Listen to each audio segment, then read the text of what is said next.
बाबुळगाव येथील येडोबा महाराज मंदिरात नागपंचमी निमित्त दर्शनासाठी भाविकांनी मोठी गर्दी केली होती। येडोबा महाराज मंदिरात दर्शनासाठी भाविकांच्या लांबच लांब रांगा लागल्या होत्या।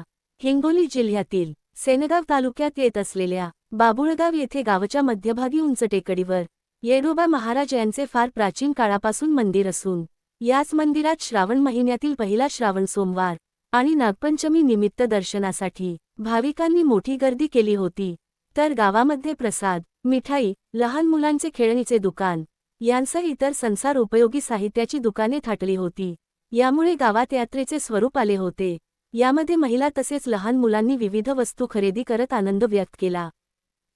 या पंचक्रोशीतून हा एक जागृत देवस्थान असं आहे की इथं आल्याच्या नंतर लोकांचे तर एक अतिप्रसन्न मन होते आणि त्यांच्या मनात जी श्रद्धा आहे किंवा त्यांच्या मनात जी इच्छा असते की बा या देवाचं दर्शन केल्याच्या नंतर आपण जे मनोगत काही व्यक्त करतो ते मनोगत पूर्ण ही देव हे प्रसन्न होऊन त्यांच्या जे काही मनात आहे ते या देवस्थान हे आमचं पूर्ण करते। येडोबावर या पंचक्रोशीतील सर्व गावकऱ्यांची, सर्व गावातील आमच्या बाबुळगावातील सर्व नागरिकांची या देवावर एवढी श्रद्धा आहे, खूप अनाथ श्रद्धा आहे।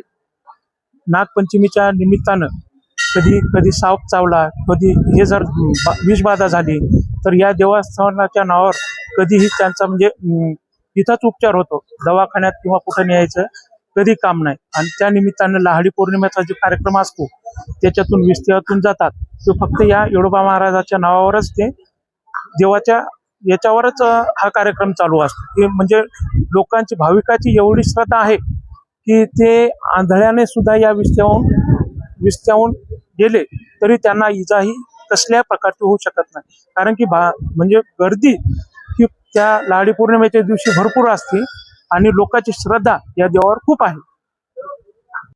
साप चावला तरी साप कधी मनुष्य कधी मरत नाही, कारण त्याला देवाचे तसं आहेच, देवामुळे महिमत नाही। त्याला काय करायचं, समजा एखादं आलं की ते ओला कपड्याने आंघोळ करायची, ओले कपडे घेऊन यायचे, नंतर आल्यानंतर मग ते देवाला हे करायचं, पाणी त्याला पाजायचं, त्याच्यानंतर आपोआप ती लघवी होईल, त्याच्यातून निघून जाईल त्याचा। आणि अगोदरची माहिती अशी आहे, इथं एक ब्राह्मण राहत होते, त्या ब्राह्मणाचं नाव हनुमंत होते। त्यांची पत्नी आणि दोघं राहत असल्यामुळं त्यांचा एक मुलगा, त्यांना मुलगा झाला, तो मुलगा होता, त्याचं नाव हनुमंत। त्या हनुमंताने पुढे ते देवाचे भक्त, मग येडोबा ते त्याच्या पुढे झाल्यानंतर येडोबा ते नागदेव झाले। नागदेवानंतर मग ते स्वतः ध्यानस्थळाचे आणि त्या याच्यामध्ये नागदेव झाल्यानंतर मग जेव्हापासून प्रथा चालू आहे लाहडीची, आणि ते पंचमी झाल्यानंतर लाहड्या पुणे लोक येतात आणि आल्यानंतर बरेच हे होते। त्याच्यामुळे काय होतं की एखाद्या बाहेर गावी साप चावला, आपलं बाहेर शेतामध्ये एक दगड घ्यायचा, दगडावर पाणी टाकायचं आणि त्याचं पाणी त्या जनावराला किंवा याला पाजायचं, ते जनावर मरणार नाही, त्या जनावराची अशी खात्री की त्या देवाचं तसं हे। इथं नंतर काय झालं, कोणी लंगडं पांगडं असलं तर त्या माणसाला काय करतात, देवाला नवस करतात, लाहाडीतून जातात। लाहाडीतून गेल्यानंतर त्यांना काय होत नाही, दिवसभर इंगळाचे विस्तृत असतात, पण त्या विस्तारातून गेल्यामुळे काय होत नाही, इथे माणसाला उदबत्ती चटका सहन होत नाही, म्हणजे अग्नीतून गेल्यामुळं त्यांना काय होत नाही, कारण देवाचं ती हेच आहे तसं देवाची।